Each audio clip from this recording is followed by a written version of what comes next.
All right, well, let's just see if you can see him down there. Can you see him around there? I can't really see much myself, but there you go. You can see him up in there, I believe. Should be able to, because I can see him now.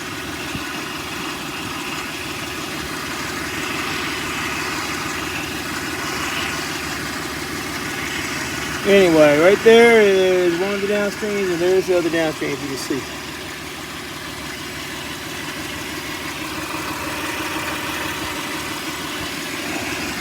All right, so I'm gonna verify with my scan tool. You can see right here are your plugs, 1 and 2. Now, bank 1 is crazy on this model, but 1 and 2. I'll show you the part numbers here in 1 second. Let me hurry up. I don't have a lot of time. I'll show you my scan tool. I'm going to do it live. Why not? Might as well. All right. Oh, just pulled up live data. Haven't even checked them yet, but we got no lights on. That's a good thing. Idle seems good. Let's go ahead and we'll do a quick scan. Let's do one live so we can see if I get embarrassed or not. Hopefully they're off. They should be. Yep. Don't see anything yet. It's still flashing. They haven't, I don't think, responded yet. I haven't really driven it, but let's go ahead. We'll go to live data and we'll see what they're reading like. I think they should be reading damn good. I know one thing. Overall, drivability seems really nice, so I will say that. Now, I'm going to go ahead and do what I've been doing. Go to graph it. Let's go on to sensor. We did both the downstream, so we did sensor 1 and sensor 2. All right. Let's go here to all right, bank 1, sensor 2. Output voltage. All right. I'm going to graph it.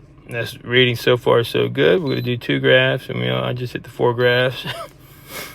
And so now it's going to give me an opportunity to select. So we'll go ahead and we'll click on bank 1, sensor 2. All right. And oops, wrong button. Bank 1, sensor 2. All right, now we got that guy graphed, and we'll go on down to bank 2, sensor 2. And of course, if you've been paying attention to my last videos, this is what I've been doing the past few days. And here we go, bank 2, sensor 2, output voltage. So click on him, and we'll superimpose on both. Let's see what we got putting out here. All right, so remember I was telling you they should be near identical. Let's see what she's looking like now. We have a steady output. Now the charts don't always look identical, but there's so much crap on the screen you can see it. The readings that we're getting. It really is hard to see, isn't it? Because it's light. Is it easier over here? Okay, so daggone it. All right, here we go. Now I think you can see better. So if you look, you see it went up a little bit, but hey, it's probably because it was doing a little bit of heating during a cycle. It's okay. But the output, if you can see it, is actually putting out 0.0600. And we got over here, we've got 0.0254. So they're very similar, but they're steady. You see the difference in these? In the lines, they're both working. They're now steady in between the lines. We got some movement, but nothing flatlining. They're both showing activity, which is good. They won't be the exact same because they have different output voltage for each one. But we're holding at a constant. Actually, output of voltage is 0.120 on bank 2, sensor 2, and the other one is 0.120 between 100 and 120. But they're constantly staying about the same output voltage, so we know we have good sensors. You see the difference between the charts we were having earlier? All right. Maybe you can, maybe you can't. But this is how you use the scan tool to be able to tell these are now showing signal. And what I am going to do is take it for a quick drive down the road just so we can make sure they're registering. Then I got to get to my next job. But we'll go ahead and test it while we're driving. And we'll do one final reading and get out of here. At least I know they are working properly. All right. Now, the fluctuation will change somewhat during this process. I expect it to. As long as we're not triggering a code, that's all that matters. Now, we may still trigger a code for the time being. Who knows? Won't be anything too crazy, though. I'll tell you that. It may need to be cleared once or twice before this actually recognizes on this computer that we're fixed. But yeah, I mean, overall, no lights on. The car seems like it's actually doing like it should be. All right, and still no lights. Now back to the scan tool. We're accelerating to about 20. And we have no kind of crazy drops, no flatlining. Both of the sensors are showing positive activity and still showing the output voltage at, this one has now jumped up to 0.860 on this side and 0.860 on the other side, back and forth from 240. So I'm not going to go too far. I just wanted to get an overall reading, give it some gas, push it to the limit for a second. Just joking. All right, but anyway, you can see so far so good. We're reading and we're jumping all over the place like we should be. This is how I just verified it with the scan tool. Did it all live too, so I mean, if I would look like a dummy, you get to see me look like a dummy. And now the hardest part was trying to figure out what scan tool, what sensor went where. Somebody had messed me all up. That's what the main problem was, that they had put this wrong sensor in the wrong spot, or they changed sensors altogether with the newer aftermarket designs. Who knows? It's hard to say. They didn't look the same at all to me. I was able to get them off. Just match up the plugs. The plugs only fit into the one that you need. I will put the part numbers in for the right banks if that'll help, but I might as well when I get back. But look, we're both reading a positive look, so I think we're solid here. When I put it back into regular park here in about 2 seconds, we'll know for sure whether or not this is fixed. But overall,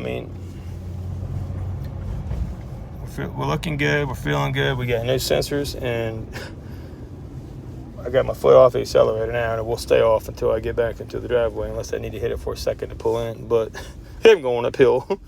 But the sensors are doing what they should do. See how I'm going uphill right now, and they're both kind of doing the same type of little lag. That's perfect. And so we're back in the driveway. I never had to hit the gas. I'm trying not to hit it if I can manage it. I'm going to have to. All right, well, I'll try it. So basically, bottom line is this. If you look, scan tool is telling me we have a positive read on my oxygen sensor. So we'll get you back in park. Y'all can see that. I can see it a lot better. Daggone light is killing me. Let me try to cover it. All right, see, when they drop, they both tend to want to drop.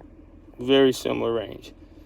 So one's 100 volts, and one is at what? I can't see the other one. It's hard to see with blue, but it's about 280, 140. So they're fluctuating, though, but they're nicely fluctuating. And they're tending to catching up. They're catching up to each other. They want to do the same thing. So that's good. I'm going to let this idle for a second while I get you the part number, and we'll come back and take a quick look at this again. We're at just a steady idle now.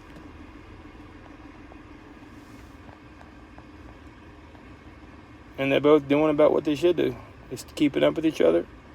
Pushing out 100 volts, and the other one's pushing out 220. So that's the voltage going to it. And then we got a return voltage of 900 on bank 1, sensor 2, which was the bad one. And return voltage to 920 on the other one.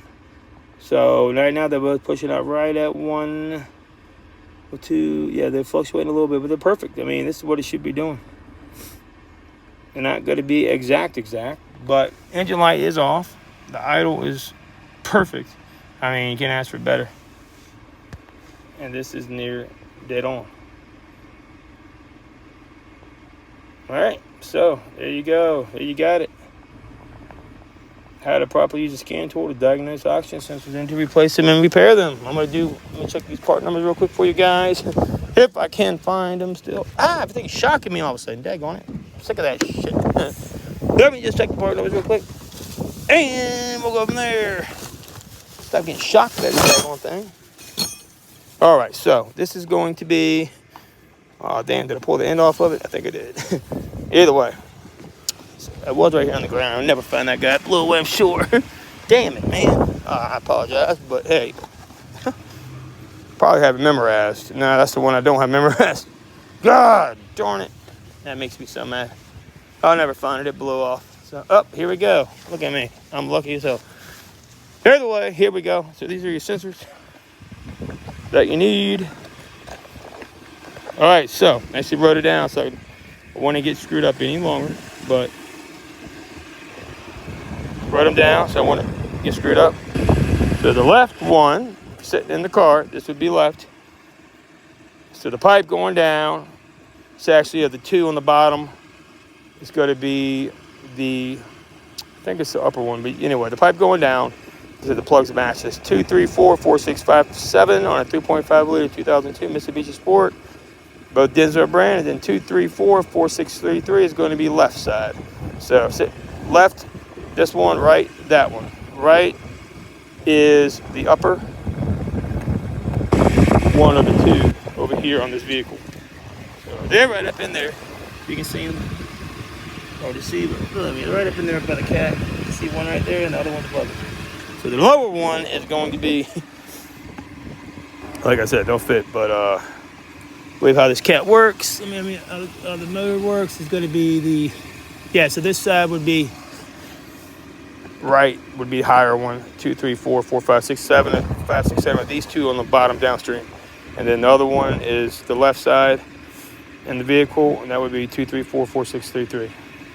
All right, there you go. They're the part numbers, and let's check how the chart's reading. Go ahead and get these guys back in the vehicle for the customer so we can see what we got going on and wrap this thing up. But we definitely should do that. This turned out well. I will hang on to this one because I had to make one. Who knows? For the fun, for the heck of it, who knows? I don't really care, but he just needs the boxes, to tell you the truth. And actually, I'm gonna put these up in here too, so they're brand new on there, so you can see what we're working with here. And there we go, voila! That's all the dirty brake fluid. Did a whole little makeover on this car. Let's see how the sensors look now. Oh wow, perfect readings, huh? Look at that. That's how you do it. Pushing out good voltage. That's near on point. So that's the results you want. Now, to make me feel better, go ahead and just read it. Let's see if we get a code since it's so newly cleared. I don't think we will necessarily, but you never know. We got nothing, and look, the test is complete. Dang on, we even passed the test for the O2 sensor. So we are looking green, green, green. So good to show this customer some good news. I know that. And I think so for overall, looking pretty, and I think we're set. All right, so 2002 Mitsubishi Montero. Also, 22 millimeter, you'll need it. Tight squeeze, hard to get off. Good luck. Anything else? Let me know. I'm gonna unplug this and get up out of Dodge, but that's awesome. That is awesome. And I will be back. I got another job too today, possibly. I may show you. All right, later.